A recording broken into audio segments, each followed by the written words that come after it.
और एक बड़ी खबर आपको बताते हैं, आईपीएल को लेकर बांग्लादेश सरकार बौखला गई है। बांग्लादेश में आईपीएल के सभी ब्रॉडकास्ट और टेलीकास्ट सस्पेंड कर दिए गए हैं। बांग्लादेश गवर्नमेंट ने यह फैसला लिया है। बांग्लादेशी प्लेयर मुस्तफिजुर को रिलीज करने से चिढ़ गई है यूनुस सरकार, लिहाजा यह फैसला किया गया है। बांग्लादेश सरकार की तरफ से बौखलाहट उनकी साफ सामने आ रही है और यह फैसला उन्होंने कर लिया है, यानी ब्रॉडकास्ट और टेलीकास्ट सस्पेंड कर दिया गया है। और ये एक तरह से बौखलाहट दिखा रहा है। यूनुस सरकार बेहद चिढ़ गई है जिस तरह से जो बांग्लादेशी प्लेयर है मुस्तफिजुर, उसे रिलीज कर दिया गया है टीम से केकेआर की, और इससे चिढ़ बैठी है यूनुस सरकार और ये फैसला कर लिया गया है। और भारत और बांग्लादेश के बीच क्रिकेट को लेकर विवाद लगातार बढ़ता जा रहा है। बांग्लादेशी खिलाड़ी को आईपीएल से रिलीज करने के इस फैसले के बाद बांग्लादेश ने टी20 वर्ल्ड कप भारत में खेलने से इनकार कर दिया है। एक रिपोर्ट आपको दिखाते हैं।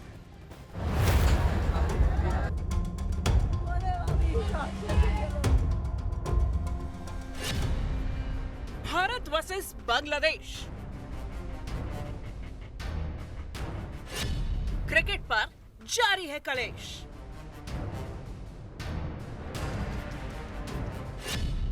बांग्लादेशी क्रिकेटर आईपीएल से आउट।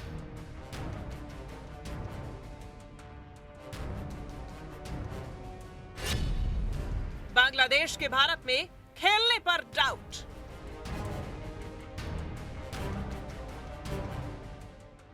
बांग्लादेश में हिंदुओं पर अत्याचार हुआ तो बांग्लादेशी क्रिकेटर को आईपीएल से बाहर करने की मांग उठने लगी। बीसीसीआई ने कोलकाता नाइट राइडर्स को बांग्लादेशी खिलाड़ी मुस्तफिजुर रहमान को रिलीज करने को कह दिया, तो अब बांग्लादेश ने टी20 वर्ल्ड कप भारत में खेलने से इनकार कर दिया है। हालांकि इस पर अभी आखिरी फैसला आईसीसी को लेना है और बांग्लादेश की सिफारिश के बाद गेंद अब आईसीसी के पाले में है। बात सिर्फ यही नहीं रुकती है।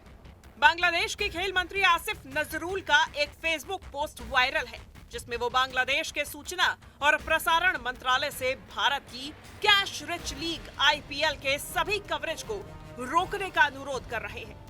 इन विवादों के बीच भारत में बांग्लादेशी क्रिकेटर को रिलीज करने के फैसले का समर्थन किया जा रहा है।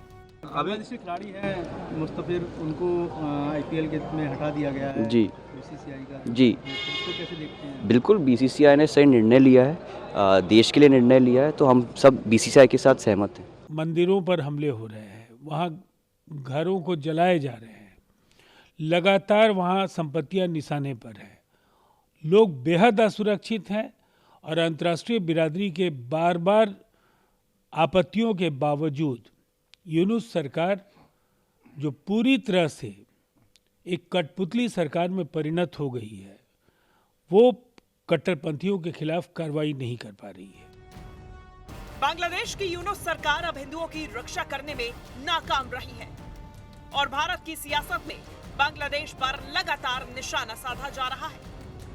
किसी भी धर्म के लिए, समाज के लिए और देश के लिए उसके विनाश का कारण बनता है। और बांग्लादेश में जिस प्रकार से उत्पीड़न हो रहा है वो उसकी कोई प्रशंसा नहीं कर सकता, उसकी सर्वत्र भर्त्सना है। और बांग्लादेश में लोगों को, जो वहाँ के समझदार लोग हैं, उनको आगे आना चाहिए। भारत के बारे में आप समाचार पत्रों से और सभी तरफ से आप जान रहे हो कि भारत का जो सरकार है, विदेश विभाग है, वो पैनी नज़र रखे है और वो क्षण प्रतिक्षण के घटनाओं से अवगत है। सरकार ने तो अपनी बात स्पष्ट नहीं करी है। जो भी निर्णय आया है, बीसीसीआई का निर्णय आया है, उस पर प्रतिक्रियाएं आ रही हैं।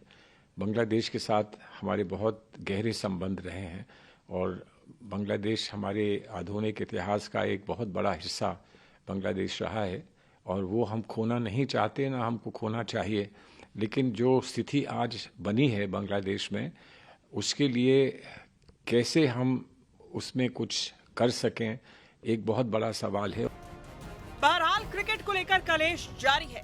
बीसीसीआई के कड़े फैसले के बाद बांग्लादेश अब बैकफुट पर है और ये देखना होगा कि क्या टी20 वर्ल्ड कप भारत से बाहर खेलने की उसकी मांग पर आईसीसी अपनी मंजूरी देता है या नहीं। और बांग्लादेश के विश्व कप कार्यक्रम पर अगर नजर दौड़ाएं तो 7 फरवरी से टी20 विश्व कप का आगाज यानी इनॉग्रेशन होने वाला है। 7 फरवरी को बांग्लादेश अपना पहला मैच खेलने वाला है। उसका पहला मैच कोलकाता में वेस्टइंडीज के खिलाफ है। बांग्लादेश के 3 मैचेस कोलकाता में होने हैं। बांग्लादेश एक मैच मुंबई में खेलेगा। आखिरी लीग मैच 17 फरवरी को नेपाल के साथ होना है। बांग्लादेश की टीम ग्रुप सी में है, तो ये पूरा का पूरा प्रोग्राम है। इस बीच बांग्लादेश से पुलिस की बर्बरता की तस्वीरें सामने आई हैं। यहां एक प्रदर्शन हुआ, इस दौरान एक महिला को सड़क पर बुरी तरह से घसीटा गया। ढाका में मोबाइल फोन व्यापारियों के प्रदर्शन के दौरान बांग्लादेशी पुलिस की यह सख्त कार्रवाई नजर आई। अब देखिए किस तरह से इस महिला को खींचा जा रहा है, घसीटा जा रहा है। देखिए आप, उसकी बच्ची मां के साथ सड़क पर, वो भी, उसे भी घसीटा जा रहा है। आप देखिए गोद में बच्ची है छोटी सी। यह प्रदर्शन NEIR सिस्टम के खिलाफ था। इस घटना ने पुलिस की कार्यशैली और मानवाधिकारों पर गंभीर सवाल खड़े कर दिए हैं। ह्यूमन राइट्स का किस तरह से उल्लंघन बांग्लादेश में हो रहा है। ढाका कैपिटल बांग्लादेश की ये तस्वीरें उसकी गवाह है। महिला की गोद में एक छोटी सी बच्ची है और कैसे इस महिला को पुलिस खींच रही है। बच्ची रो रही है, बिलख रही है, लोग चीख रहे हैं, लेकिन जो मौके पर मौजूद पुलिसकर्मी हैं उनका रवैया बेरहम नजर आया। देखिए तस्वीर।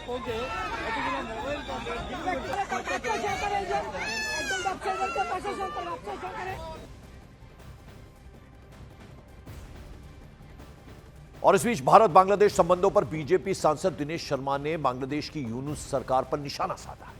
उनका कहना है कि बांग्लादेश में जो माइनॉरिटी है यानी अल्पसंख्यकों का उत्पीड़न हो रहा है। वहीं कांग्रेस नेता सलमान खुर्शीद का कहना है कि सरकार पर बांग्लादेश के साथ अपने संबंधों को बनाए रखने की बड़ी जिम्मेदारी है। किसी भी धर्म के लिए, समाज के लिए और देश के लिए उसके विनाश का कारण बनता है। और बांग्लादेश में जिस प्रकार से उत्पीड़न हो रहा है वो उसकी कोई प्रशंसा नहीं कर सकता, उसकी सर्वत्र भर्त्सना है। और बांग्लादेश में लोगों को, जो वहाँ के समझदार लोग हैं, उनको आगे आना चाहिए। भारत के बारे में आप समाचार पत्रों से और सभी तरफ से आप जान रहे हो कि भारत का जो सरकार है, विदेश विभाग है, वो पैनी नज़र रखे है और वो क्षण प्रतिक्षण के घटनाओं से अवगत है। सरकार ने तो अपनी बात स्पष्ट नहीं करी है। जो भी निर्णय आया है, BCCI का निर्णय आया है, उस पर प्रतिक्रियाएं आ रही हैं। बांग्लादेश के साथ हमारे बहुत गहरे संबंध रहे हैं और बांग्लादेश हमारे आधुनिक इतिहास का एक बहुत बड़ा हिस्सा बांग्लादेश रहा है और वो हम खोना नहीं चाहते, ना हमको खोना चाहिए। लेकिन जो स्थिति आज बनी है बांग्लादेश में, उसके लिए कैसे हम उसमें कुछ कर सकें, एक बहुत बड़ा सवाल है।